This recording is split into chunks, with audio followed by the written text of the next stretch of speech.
Assalamualaikum warahmatullahi wabarakatuh. Kami dari kelompok 2 akan mempresentasikan hasil diskusi kami mengenai pengantar pemrosesan gambar. Dalam bab ini, kita akan mempelajari mengenai gambar, pixel, resolusi gambar, PPI dan DPI, gambar bitmap, kompresi lossless dan kompresi lossy, format file gambar yang berbeda, jenis-jenis ruang warna yang berbeda, serta konsep gambar lanjutan. Yang pertama, gambar. Representasi visual dari objek dunia nyata atau orang atau objek lainnya dalam bentuk dua dimensi disebut gambar.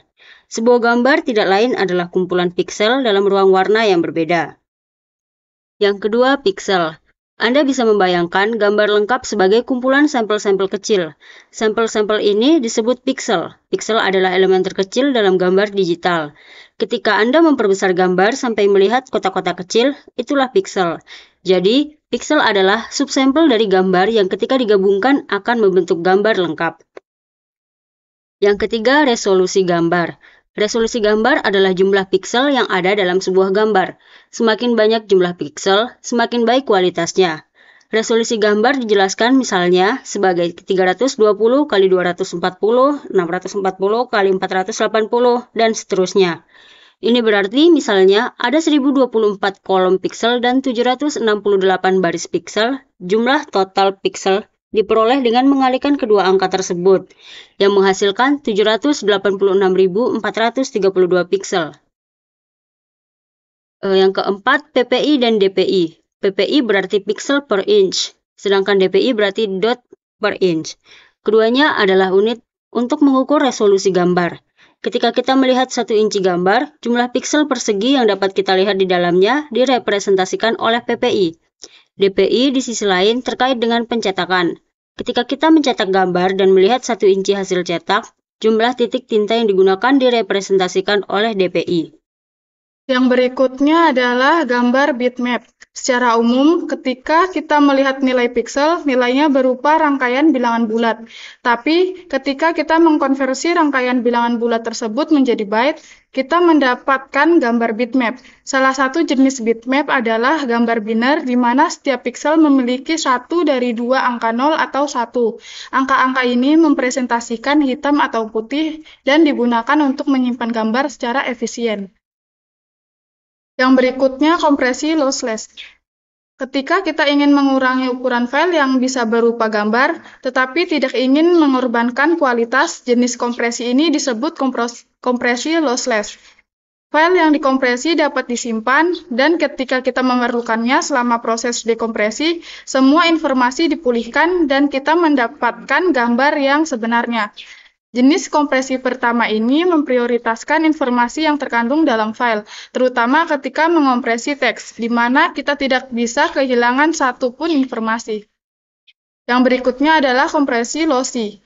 Dengan kompresi lossy, beberapa data mungkin hilang. Kompresi lossy memprioritaskan penghematan ruang daripada akurasi file yang diambil. Beberapa file seperti yang berisi musik atau gambar dapat dipangkas dan tetap tidak terpengaruh oleh kompresi. Mungkin ada beberapa kehilangan tetapi tidak mengganggu. Oke, kita masuk pada format file gambar. Berikut adalah beberapa format gambar yang paling banyak digunakan. Yang pertama itu JPG atau Joint Photographic Experts Group. Terus yang kedua itu ada JPG 2000 atau format JPG baru yang dikembangkan pada tahun 2000. Yang ketiga ada TIFF atau Text Image File Format. Yang keempat ada GIF, Graphic Interchange Format. Terus yang kelima ada BMP atau Bitmap. Yang keenam ada PNG atau Portable Network Graphic. Yang ketujuh ada format yang dikembangkan oleh Google atau WebP. Terus yang terakhir ada SVG atau Scalable Vector Graphic.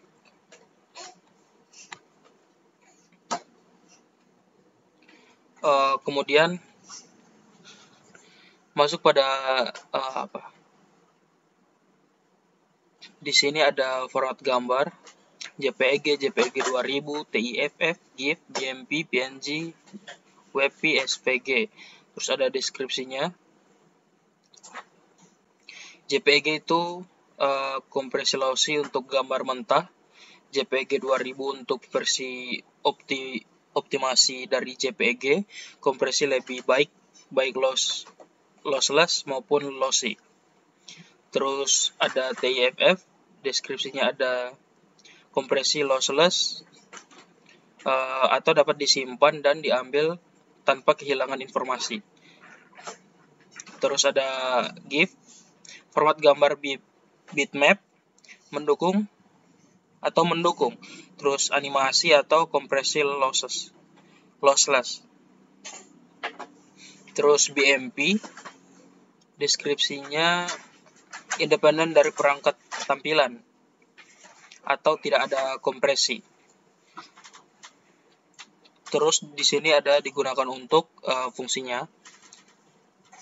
Jadi JPEG itu digunakan untuk foto dan lukisan, JPEG 2000 digunakan untuk pengawasan, TIFF digunakan untuk penyimpanan dokumen, GIF digunakan untuk game dan animasi, BMP digunakan untuk Windows, PNG digunakan untuk transfer gambar melalui internet, WebP digunakan untuk stiker di aplikasi pesan, terus SVG digunakan untuk pengembangan situs web. Kemudian di sini ada ruang warna, pengorganisasian warna dalam gambar dalam format tertentu disebut ruang warna. Cara warna direpresentasikan disebut model warna. Setiap gambar menggunakan salah satu ruang warna berikut untuk representasi gambar yang efektif. Yang pertama itu ada RGB merah, hijau, biru. Kemudian yang kedua ada XYZ, warna dalam dimensi atau X, Y, dan Z.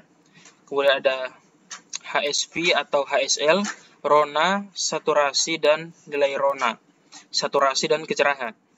Terus ada lab, luminisasi, dan komponen warna hijau, merah, dan biru kuning. Kemudian ada LCH, kecerahan, chroma, dan rona.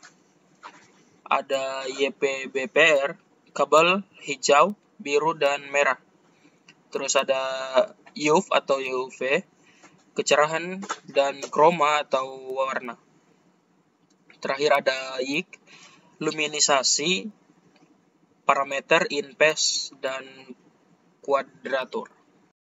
Baik, bismillahirrahmanirrahim. Berikutnya kita masuk di XYZ. Warna RGB memiliki ambang saturasi.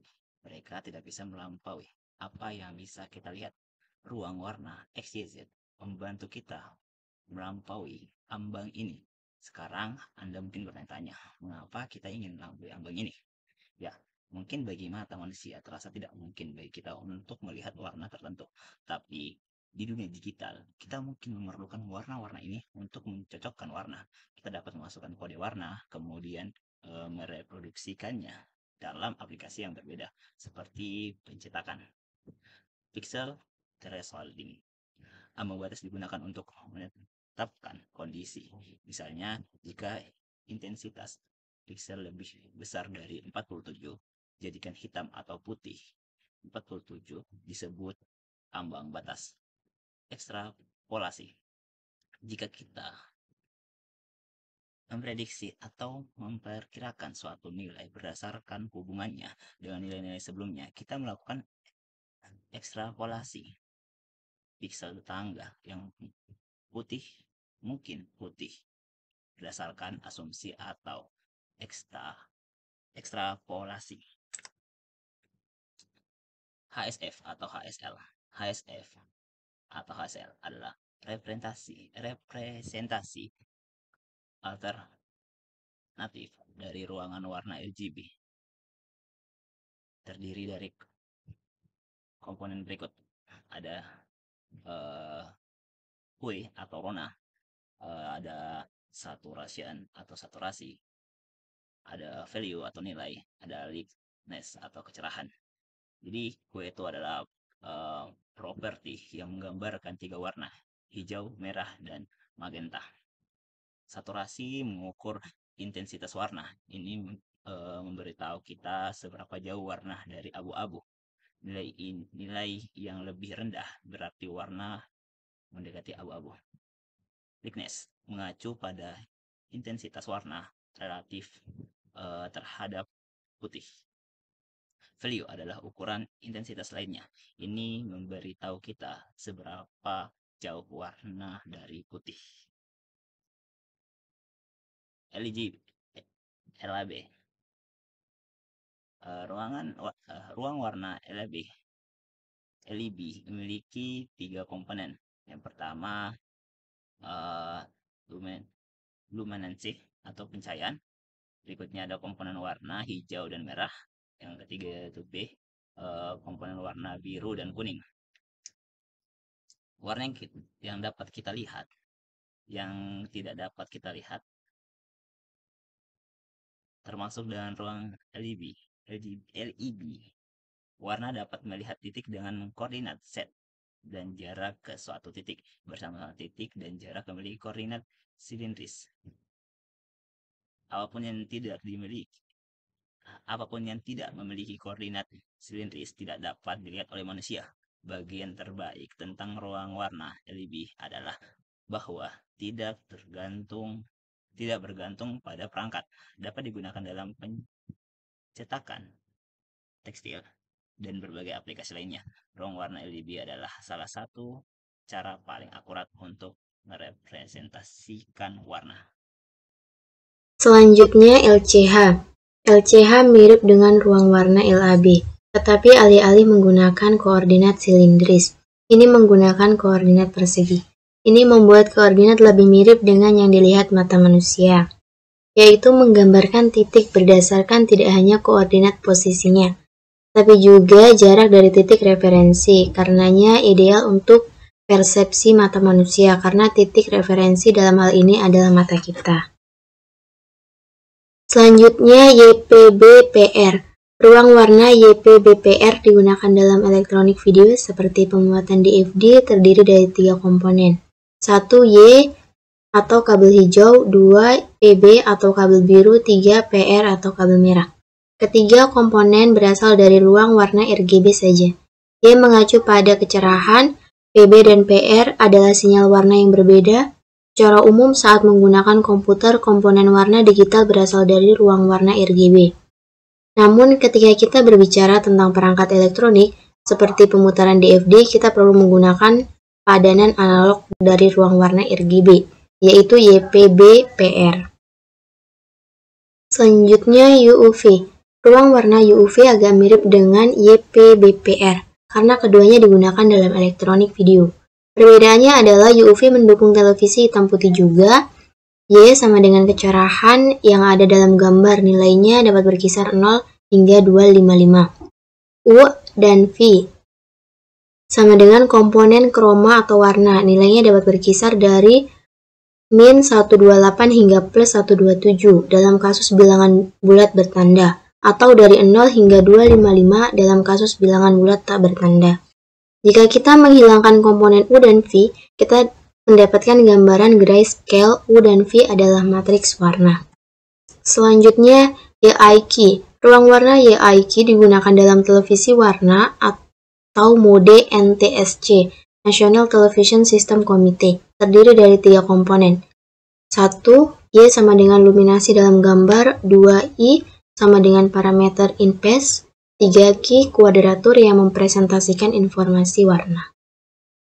Baik, selanjutnya kita masuk pada konsep gambar lanjutan. Sekarang setelah kita memeriksa beberapa konsep dasar terkait warna, mari kita lihat terminologi dan konsep terkait pemrosesan gambar. Yang pertama yaitu kurva Bezier, yang kedua ellipsoid, yang ketiga koreksi gamma, yang keempat indeks kesamaan struktural, yang kelima dekonvolusi, yang keenam homografi, dan yang ketujuh konvolusi.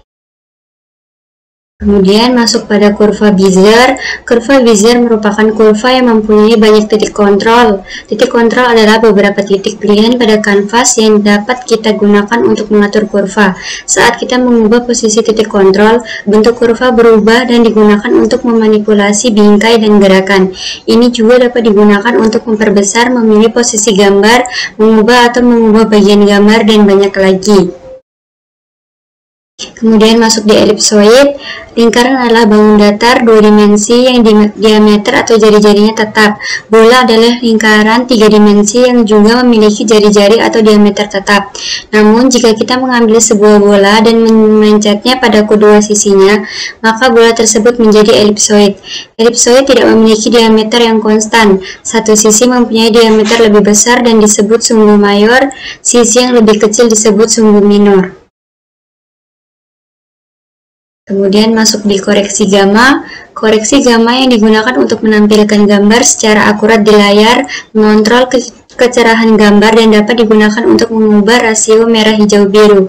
Jika ada piksel yang ingin kita tampilkan dengan intensitas tertentu, misalnya X, dan layar komputer memiliki nilai gamma 2,5, maka intensitas piksel pada monitor komputer menjadi X25.